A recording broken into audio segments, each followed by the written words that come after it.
Makanya bersahabat di masjid itu sahabat yang paling abadi sampai ke akhirat.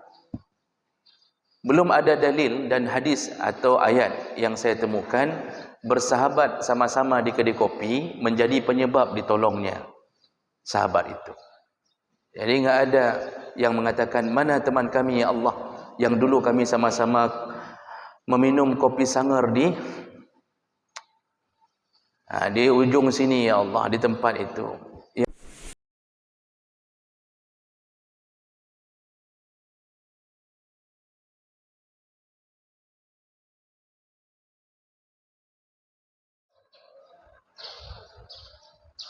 Alhamdulillahirabbil alamin. Wassalatu wassalamu ala nabiyyina wa sayyidina Muhammadin wa ala alihi wa ashabihi ajma'in. Amma ba'd. Rabbi shrah li sadri wa yassir li amri wahlul 'uqdatam min lisani yafqahu qawli. Segala puji bagi Allah, kemudian salawat dan salam kepada Rasulullah, kepada keluarga dan seluruh sahabat-sahabatnya. Jamaah salat subuh yang Allah muliakan insyaallah. Pada pagi hari ini kita akan membahas tentang anjuran atau kemuliaan masjid berbanding dengan pasar.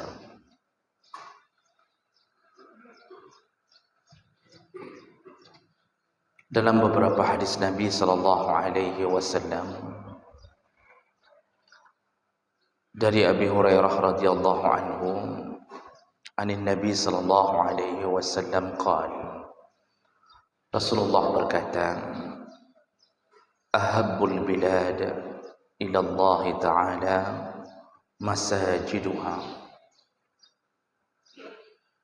Tempat yang paling dicintai Allah adalah masjid. Wa abghadul bilad ila Allah aswaquha. Dan tempat yang paling dibenci Allah adalah pasar. Hadis sahih riwayat Muslim. Dalam hadis yang lain Rasulullah sallallahu alaihi wasallam juga menjelaskan dari Jubair bin Mut'am anna rajulan qala, ada seseorang mendatangi Nabi sallallahu alaihi wasallam dan berkata, ya Rasulullah, ayul buldan ahabbu ila Allah. Orang ini bertanya, ya Rasulullah, tempat apa yang paling dicintai Allah? Wa ayyul buldan abghatu ila Allah. Dan tempat apa yang paling dibenci Allah? Qala, Rasulullah menjawab, la adri hatta as'ala Jibril alaihi salam. Aku tidak tahu jawabannya. Aku tanya Jibril alaihi salam. Ini karena pertanyaannya masalah tempat yang paling dicintai dan dibenci oleh Allah Subhanahu wa taala. Maka karena Rasulullah tidak tahu, beliau tentunya tidak berhak menjawab tentang apa yang menjadi kekuasaan Allah. Maka beliau mengatakan, akan kutanya Jibril alaihi salam. Fa'atahu, lalu Jibril mendatanginya. Fa'akhbarahu Jibril kemudian memberitahukan ke Rasulullah, anna ahsanal biqa' ila Allah al-masajid. Sebaik-baik tempat di bumi ini adalah masjid. Wa abghadul biqa' ilallah al-aswaq, dan seburuk-buruk tempat atau tempat yang paling dibenci Allah di bumi ini adalah al-aswaq, yaitu pasar. Hadis riwayat Ahmad, Al-Hakim dengan derajat hasan sahih. Nah, jemaah melakukan Allah, dari dua hadis ini tentu menjadi tanda tanya bagi kita, terutama kenapa pasar menjadi sumber kebencian Allah. Dan pada dasarnya Rasulullah tentu bukan sedang membandingkan antara masjid dan pasar, karena tidak pantas masjid dibandingkan dengan pasar. Jadi kita ini kadang-kadang ketika membandingkan sesuatu itu tidak cocok, karena yang namanya perbandingan itu harus level baru bisa dibandingkan. Membandingkan Islam dengan Pancasila, ini kan tidak nyambung. Islam itu agama, Pancasila itu ideologi. Tentunya terlalu jauh kebesaran Islam dibandingkan dengan Pancasila. Maka enggak usah bandingkan Islam dengan Pancasila, karena bukan perkara yang cocok dibandingkan. Islam mencakup seluruh urusan hidup. Nah, Pancasila hanya ideologi sebuah negara. Itu pun cuma Indonesia. Kita ke Malaysia, mereka pun tidak tahu apa-apa tentang Pancasila. Membandingkan seorang anak-anak dengan orang dewasa tentu jauh level itu. Membandingkan Nabi dengan para imam mazhab, ini satu kesalahan terbesar yang sering dikeluarkan dari mulut-mulut orang yang tidak belajar agama dengan baik. Jadi kalau pertanyaannya mau ikut Nabi atau mau ikut Syafi'i, ini pertanyaan terbodoh yang pernah saya dengar. Bagaimana membandingkan Nabi dengan Syafi'i? Kecuali ditanya mau ikut Nabi Muhammad atau mau ikut Nabi Isa. Itu cocok, sama-sama Nabi. Ini mau ikut Nabi atau ikut Imam Syafi'i? Terus terang saja, bagi orang yang belajar agama, ini pertanyaan terbodoh yang pernah didengar. Imam Syafi'i pengikut Nabi Muhammad, bukan rivalnya Rasulullah sallallahu alaihi wasallam. Ini bukan lawannya Rasulullah. Imam Syafi'i itu umat Muhammad, menjelaskan hadis-hadis dari Rasulullah untuk dikabarkan kepada orang awam agar mudah mencerna maksud hadis. Nanti kalau kita jawab ikut Nabi, berarti Imam Syafi'i bukan pengikut Nabi. Ikut Nabi atau ikut Syafi'i? Kita jawab ikut Nabi. Berarti Imam Syafi'i bukan pengikut Nabi. Karena kita sudah milih ikut Nabi, berarti ini lawannya tidak ikut Nabi. Kalau kita jawab ikut Syafi'i, tentu sudah begitu mudah. Oh, kalau begitu tidak ikut Nabi. Berarti kita bukan pengikut Nabi dengan mengatakan ikut Syafi'i. Berarti ikut Imam Syafi'i. Ini kan makanya saya bilang pernyataan dan pertanyaan terbodoh yang pernah keluar dari mulut-mulut orang yang hanya baru belajar mengenal Islam. Tiba-tiba keluar kalimat ini. Ini tidak cocok dan tidak layak menyandingkan antara Nabi dengan Rasulullah, dengan Imam Syafi'i.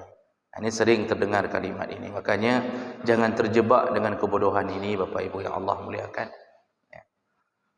Baik, di sini juga begitu. Rasulullah bukan membandingkan antara pasar dan masjid, karena itu bukan lawannya masjid. Mungkin kalau ditanya perbandingan antara masjid dengan tempat pengajian itu mungkin masih adalah sedikit-sedikit yang bisa dibicarakan. Namun apa yang terjadi ini, Rasulullah ingin menjelaskan tentang di dunia ini, di permukaan bumi ini, ada tempat yang terbaik dan ada tempat yang terburuk. Dari hadis tadi kita mendengarkan Rasulullah mengatakan tempat yang paling dicintai Allah adalah masjid. Kalau sudah Nabi mengatakan paling dicintai Allah masjid, berarti orang yang menghidupkannya, yang berada di dalamnya, termasuk orang-orang yang paling dicintai Allah. Kenapa masjid tempat terbaik yang ada di permukaan bumi ini? Jadi ternyata bukan rumah kita, bukan balai pengajian, bukan madrasah, dan bukan semua tempat yang orang-orang mengatakan baik. Tidak ada yang lebih dicintai Allah kecuali masjid. Artinya tempat balai-balai pengajian dicintai Allah, namun tidak ada yang sebesar cinta Allah kepada masjid. Maka disebutlah Baitullah, ini rumah Allah. Rumah kita baik, kita baca Quran di dalamnya, kita tempat berteduh, tempat kita melakukan ibadah, istirahat, baik. Kecuali yang mengisinya dengan maksiat. Tapi tidaklah sebaik masjid.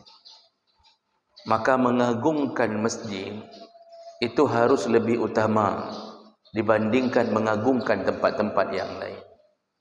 Semua orang yang menghabiskan jihadnya untuk masjid, mereka termasuk orang yang paling dicintai Allah. Makanya ketika Nabi mengatakan barang siapa yang menyumbang atau bersedekah ke masjid, walaupun kamaqfasi tayrin, walaupun sebesar sangkar burung. Sudah pernah kita jelaskan, dia hanya nyumbang 1 kilo semen, bukan 1 sak, Pak, 1 kilo. Kalau dibuat jadi beton, jadi dinding, itu tempat dia sumbang itu cuma sebesar sangkar burung. Jadi dinding ini semuanya disumbang orang. Nah, dia sempat nyumbang 1 kilo semen. Contoh, jadilah dinding itu dengan semen dia sebesar sangkar burung, kamaqfas. Apa kata Rasulullah? Buniya lahu baitun fil jannah. Kalau dia ikhlas, dia pun akan dibangunkan rumah di surga Allah Subhanahu wa taala. Hadis sahih. Kalau sebesar sangkar burung dibangun rumah, apalagi orang yang bangun satu masjid, setengah masjid dia yang berusaha habis-habisan. Jadi jangan sampai juga ketika mendengarkan hadis sebesar sangkar burung dapat rumah di surga, kita tidak lagi nyumbang ke masjid kecuali sebesar sangkar burung. Jadi kita kadang-kadang terfikir, umumnya obenan mentengkah merempok rumah, kaji obenan menteng. Makanya kadang-kadang ada orang yang nyumbang ke masjid, Pak, nggak mau banyak-banyak, karena mendengarkan hadis itu. Maksud Nabi, begitu mulianya orang-orang yang mewakafkan sesuatu ke masjid. Mulia sekali. Kenapa? Rumahnya, rumah yang paling dicintainya yang ada di permukaan bumi. Kita kalau ingin menyenangkan istri, yang paling kita targetkan di dalam rumah. Kalau suami orang yang saleh, berilmu, kalau ingin menyenangkan istri dalam rumah, Pak, area mana dalam rumah yang istri paling senang, itu yang akan kita buat terbaik. Nah, biasanya kalau suami yang saleh itu, dapur itu menjadi target utama untuk diperbagus. Kenapa? Karena istri hari-hari pasti tidak mungkin lepas daripada dapur. Maka dia permudah kerja istrinya. Dia perbagus dapurnya agar istrinya senang. Kalau istri sudah senang, istri suka masak gara-gara dapurnya bagus. Jadi untuk urusan-urusan enggak lagi harus tungging petinggung. Tidak harus ditungging ke bawah. Giling cabai, ukur kelapa, enggak ke bawah lagi, sudah ada meja granit. Jadi istri begitu senangnya barang teratur, dia senang masak. Ujung-ujungnya karena senang masak, kita yang juga ikut senang. Makanya menyenangkan yang punya rumah. Kan kita sering menyebut istri itu kan rumah, yang punya rumah. Begitulah ibaratnya ketika Allah mengatakan bahwa ini rumahnya, maka orang-orang yang menyenangkan Allah memperbaiki rumahnya, dibuat nyaman kepada semua hamba yang lain. Itu semua menyebabkan Allah mencintai orang-orang yang saling bahu-membahu untuk membuat rumah Allah bertambah baik. Makanya kalau menemukan masjid belum selesai, kalau kita punya rezeki banyak sebelum meninggal, ni apalagi orang kaya yang sudah berumur 60 tahun ke atas, itu cepat-cepat, jangan ditunda-tunda, jangan mikir panjang, segera infakkan ke masjid. Apa yang belum siap di masjid? Misal masjid kita belum siap, apa yang belum siap? Perlu apa? Perlu plafon, saya tanggung plafon. Kenapa? Jangan sampai didahului oleh kematian.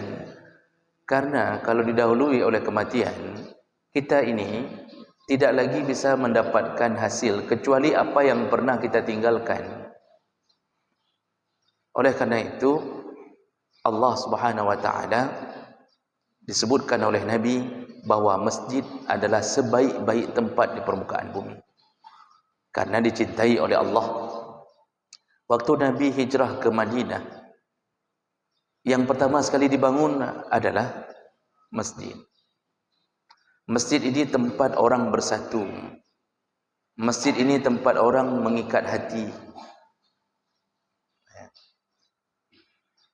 Orang kalau ke masjid, dengan saudaranya, itu punya ikatan yang tidak dimiliki oleh orang-orang yang tidak ke masjid. Ketika kita mengatur saf, untuk kita ketahui, Nabi ketika sebelum takbiratul ihram, beliau melihat ke belakang, lalu pada suatu saat beliau mendapatkan ada satu orang tidak rapi, dia keluar kakinya dari barisan. Langsung Rasulullah menegurnya, dan Rasulullah mengatakan, kalau saf tidak rapi, maka begitulah Allah akan menghancurkan rasa persaudaraan dan persatuan di antara hati-hati kalian, kata Rasulullah. Rupanya di balik kalimat Nabi itu, Nabi ingin mengatakan apa? Kita yang sering ke masjid itu ada ikatan hati. Sederhana saja. Ketika kita hilang dari masjid, itu menimbulkan tanda tanya bagi jamaah yang lain. Kemana sudah yang bapa itu? Kok sudah lama tidak nampak? Apa beliau sakit? Ketika sakit, dikunjungi oleh orang masjid. Ketika namanya disebut waktu inna lillahi wa inna ilaihi raji'un, semua orang akan mengatakan si fulan meninggal. Yang mana? Yang sering di masjid. Langsung kita merasa terikat dengannya dan kita ikut mensalatkannya. Jadi urusan apapun, masjid ini pemersatu hati. Maka beda orang yang selalu berjamaah dengan yang tidak berjamaah walaupun salat. Kalau orang yang meninggal dunia tidak pernah nampak di masjid, orang hanya datang sekedarnya saja. Tidak ada ikatan untuk memuliakannya, untuk mensalatkannya, untuk membawanya ke pengemumian. Tidak ada. Nah, makanya beruntunglah kita yang ringan langkah untuk ke masjid. Pasti kita akan berkumpul kembali. Dan ingat-ingat hadis Nabi, salah satu pertolongan dari sahabat ketika kita di akhirat nanti, seandainya na'udzubillah di antara kita ada yang masuk neraka gara-gara belum selesai taubat dari kredit bank, seandainya ya, berjamaah tapi hidup dalam dunia riba, seandainya belum taubat, divonis Allah masuk neraka. Di neraka berenang di sungai darah dan nanah. Apa kata Nabi? Yang menolong kita nanti, salah satu yang bisa memberi pertolongan adalah sahabat. Sahabat mana? Sahabat yang dulu sama-sama melakukan kebaikan. Panjang hadis, Pak, dan hadis itu sahih. Panjang. Rasulullah menceritakan syafaat di hari kiamat. Sahabat akan bertanya. Ini kita kan nggak kenal nama, Pak, tapi kita kenal wajah. Ya. Kita kenal wajah. Nah, kita tentu diberi izin oleh Allah untuk mengenang, melihat dan mengetahui teman kita selama di masjid. Dalam hadis itu disebutkan secara singkat, seorang sahabat bertanya kepada Allah, "Ya Allah, mana teman kami? Si fulan yang dulu kami sama-sama di masjid salat, yang dulu kami sama-sama umrah, kami sama-sama haji, yang dulu kami sama-sama bersedekah, yang dulu kami sama-sama ikut pengajian subuh." Tapi itu enggak ada dalam hadis itu bunyi itu. Kira-kira begitu maksudnya. Ya. Jadi yang sama-sama di masjid sama-sama, pokoknya nampak, Pak. Ya. Allah menjawab, dia di neraka. Di situ kemudian kita bertanya, "Ya Allah, izinkanlah kami untuk menjemputnya." Jadi ini sudah mulai ikatan sahabat nih. Kan enggak tega, Pak. Kalau seorang sahabat enggak tega kok dia di neraka. Disahut sama sahabat lain, "Kan aku pegang beg kacau peng ribanya." Icok sih. Kakak gimana pegang man? Ya sudahlah. Biarlah dia mungkin 5 hari di neraka. 5 hari itu berapa tahun? 5.000 tahun di neraka. Gara-gara ngambil mobil dengan cara kredit. Bertemu dengan kakak Adira. Ya. Nah, kemudian Kak Adira yang nanggung mobil itu. Lalu kita bayar ke Kak Adira sedikit-sedikit. Nah, maka Kak Adira dan semua pegawai-pegawai Kak Adira, itu nanti berurusan dengan Allah Subhanahu wa taala. Nah, jadi kata Allah, "Baik, silakan pergilah ke neraka. Jemputlah sahabatmu." Jadi rupanya gara-gara bertanya itu, bukan hanya menjemput sahabat yang kita tanya, semua sahabat yang pernah kita kenal wajahnya, kalau mereka berada dalam neraka, Allah menyebutkan, bunyi hadis Nabi itu, Pak, ketika Nabi mengatakan, Allah akan mengatakan, "Jemputlah semua sahabatmu yang pernah beramal sebesar 1 dinar." Pernah beramal 1 dinar. Pernah enggak sedekah sebesar 1 dinar misalnya? Ada amal atau pahalanya sebesar 1 dinar. Apa kan sudah lebih besar pahala? Kita salat ini lebih besar pahala daripada 1 dinar. 1 dinar itu sekitar 2,5 juta, 2,6 juta contohnya. Ini lebih besar kita, Pak, salat. Nah, jemput, kata Rasulullah. Dijemputnya, masuk ke neraka, diizinkan Allah tidak terbakar orang yang jemput ni, penduduk surga ni, sahabat kita ni. Dijemput, diambil, lalu dimasukkan ke telaga Al-Kautsar dengan izin Allah, lalu baru dimasukkan ke surga. Namun di dahinya tertulis Jahannamiyun, ex napi Jahannam. Mereka balik menghadap Allah. Lalu mereka mengatakan, "Telah kulakukan ya Allah."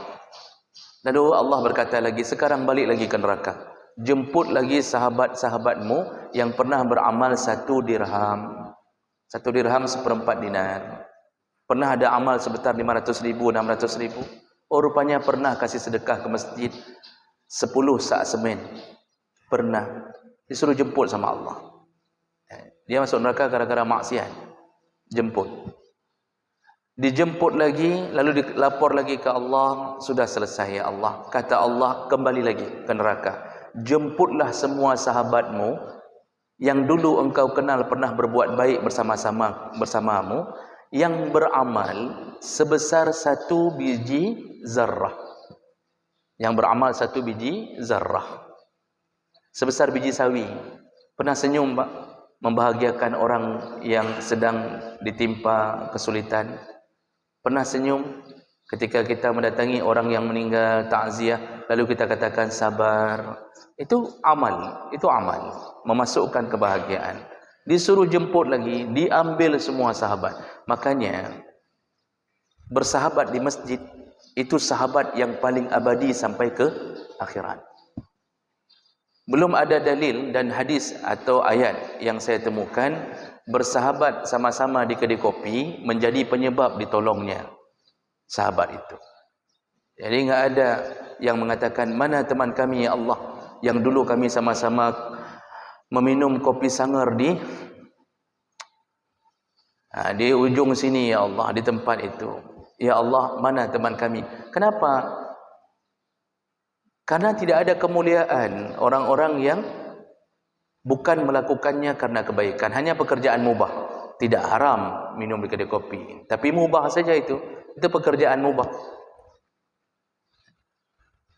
Bagaimana mau ditanya? Kadang-kadang yang sesama duduk di kedai kopi sampai tengah malam, main game judi online, bagaimana mau dia tanya? Dia sendiri dalam neraka. Makanya banyak-banyaklah bersahabat dengan orang-orang yang baik. Salah satunya masjid. Ini kita kan saling memandang nih Pak. Bapak ingat-ingat wajah. Makanya Ibnul Jauzi mengatakan ke murid-muridnya, wahai muridku, kalau kalian nanti masuk surga dan kalian tidak menemukanku di dalam surga, tanyalah kepada Allah, aku di mana? Kalau engkau melihatku di neraka, tolonglah. Itu wasiat Ibnul Jauzi kepada murid-muridnya. Itu wasiat orang saleh.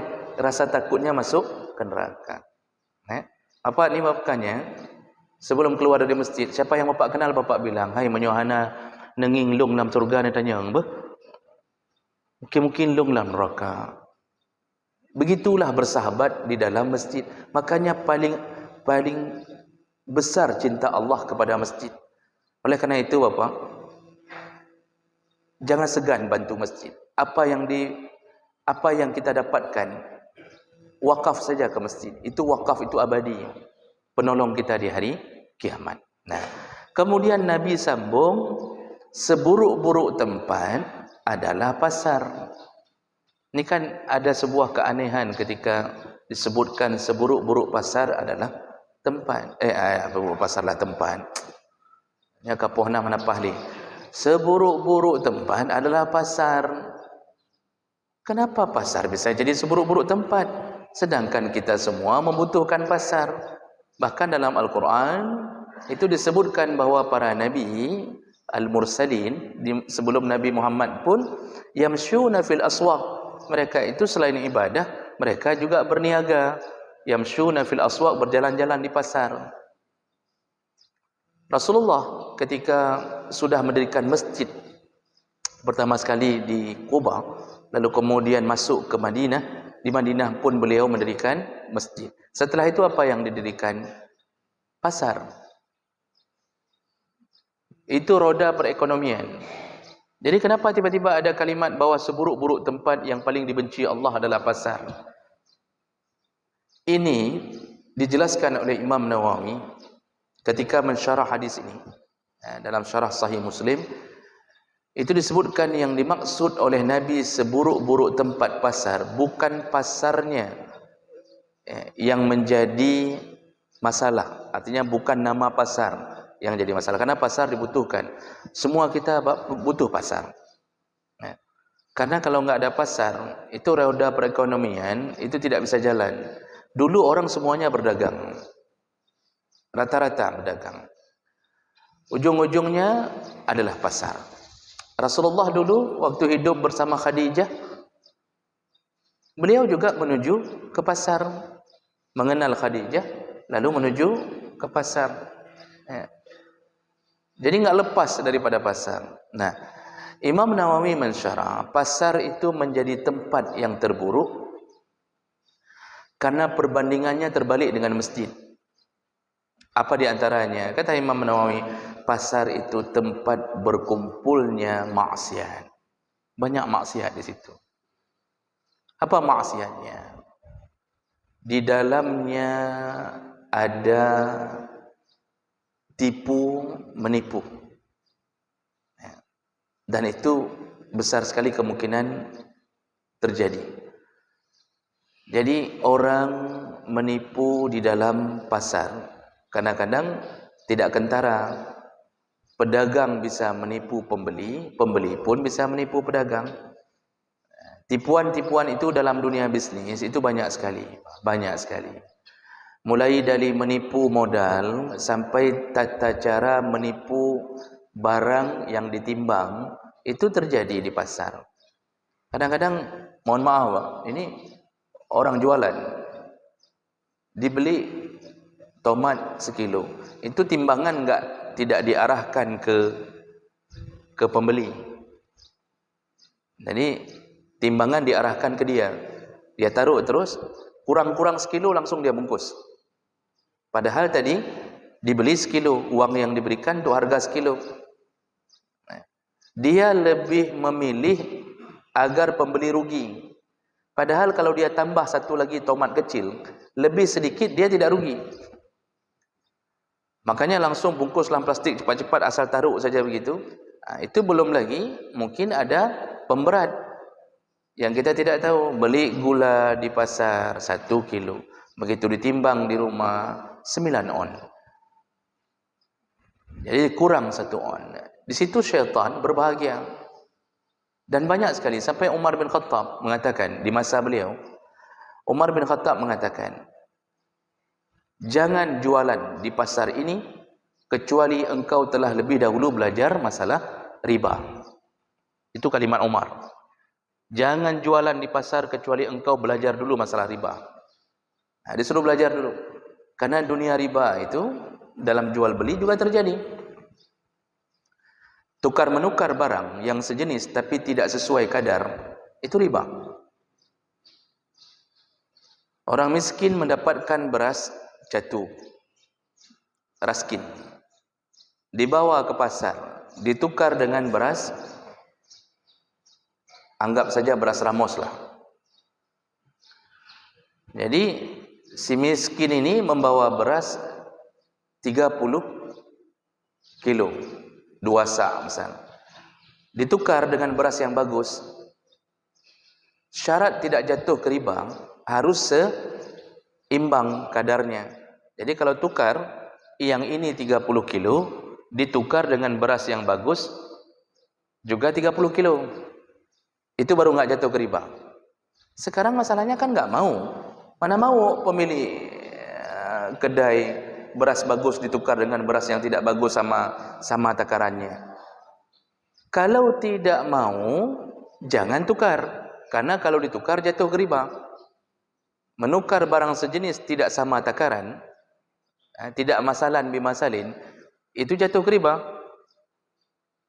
Jadi bagaimana caranya? Jual beras ini kepada si pemilik toko. Ini beras jatuh ini 2 sak, saya jual berapa? Ambil uangnya, baru beli beras yang baru. Itu jalan keluar dari riba. Itu contoh. Begitu juga kita menukar emas. Itu harus sama Pak, 10 manyam dengan 10 manyam. Walaupun yang kita pegang emas 22 karat, mau minta tukar sama emas murni. Kalau langsung tukar, itu harus sama-sama seperti dibawa. Berapa dibawa? 50 gram, tukar dengan 50 gram. Mana mau pemilik toko menukar emas murni sama dengan ini. Jangan tukar, supaya enggak jatuh ke riba. Jual, dapat, lalu beli baru. Berapa yang dapat dengan beli baru itu? Ini contoh. Maka orang kalau enggak belajar riba, banyak sekali, nyompat bereh apa? Nyo bereh catu apa? Nyo sabosa. Ditukar dengan bereh god. Tukar terus dengan beras ini. Ditukar, tapi bukan lagi 1 sak dikasih 5 kilo dengan beras Ramos tadi. haram, jatuh ke riba. Itu contoh. Rasulullah SAW pernah masuk ke pasar. Lalu dia masukkan jarinya ketika di depan orang jualan buah-buahan, dia masukkan jarinya ke bawah buah-buahan. Ternyata ketika diangkat, tangannya basah. Artinya ada buah busuk yang dia simpan di bawah. Enggak dibuang buah busuk itu. Ini kan basah, ketika dicolok basah, berarti ada buah yang sudah lembek. Langsung Rasulullah SAW menegur yang punya buah. Mengatakan tentang terlarangnya melakukan penipuan dengan urusan jual beli. Dan hari ini Masya Allah Pak, kita beli buah-buahan, jeruk sekilo. Ketika kita silap, memang dibungkus punya kita, disuruh pilih lagi Pak, disuruh pilih. Ketika ditimbang, dia punya buah lain yang sudah diplastikkan. Jadi ketika pura-pura ditimbang, ini yang dalam plastik lain yang diambil, yang diberikan ke kita. Bukan yang kita pilih. Itu sering terjadi. Dan ini, jemaah maka Allah, semua kerusakan ini terjadi di dalam pasar. Di dalam pasar juga sering terjadi orang-orang yang mencaci maki, kalimat-kalimat yang buruk, kasar. Lalu sering terjadi orang-orang yang bicara masalah porno, mengganggu, menggoda pembeli. Pembelinya lumayan cantik, digoda, dirayu. Atau kadang-kadang pembeli menggoda penjual janda, kembang, jualan. Itu pembeli lama sekali di situ, tanya ini, tanya itu, kemudian mulai merayu, minta diskon enggak habis-habis, lalu ditambahi, lalu ujung-ujungnya minta nomor HP. Ini ujung-ujung ini semuanya adalah hal-hal yang terjadi di pasar. Belum lagi kita lihat di situ orang-orang yang berkelahi, berantem, sebentar-bentar sudah berantem antara sesama penjual. Disitulah Imam Nawawi mengatakan, kenapa pasar tempat terburuk? Banyaknya maksiat, terbukanya aurat. Banyak sekali kan preman-preman pasar rata-rata kan pakai celana tapi di bawah pusar. Pakai celana tapi di bawah pusar. Itu preman. Buka baju itu di bawah pusar, pakai celana pendek, wait angkat barang. Dia enggak tahu orang udah muntah-muntah di belakang dia santai saja. Itu belum lagi perempuan-perempuan kadang-kadang dengan baju seksi jualan di pasar. Begitulah keadaannya. Makanya perbandingan ini bukan ingin mengatakan masjid dan pasar, tapi ingin mengatakan masjid tempat terbaik, pasar adalah tempat terburuk. Nah, ini yang kesimpulannya adalah muliakanlah tempat yang paling dicintai Allah, maka kita pun ikut dicintai oleh Allah. Sedangkan di pasar, jaga-jagalah diri, jaga pandangan kalau sudah masuk ke pasar. Baik, kita cukupkan. Semoga yang hadir Allah telah catatkan pahala, dan semoga Allah Subhanahu wa taala mengumpulkan kita kembali di dalam surganya. Amin ya rabbal alamin. Subhanakallahumma bihamdik, asyhadu an la ilaha illa anta, astaghfiruka wa atubu ilaik. Wassalamualaikum warahmatullahi wabarakatuh.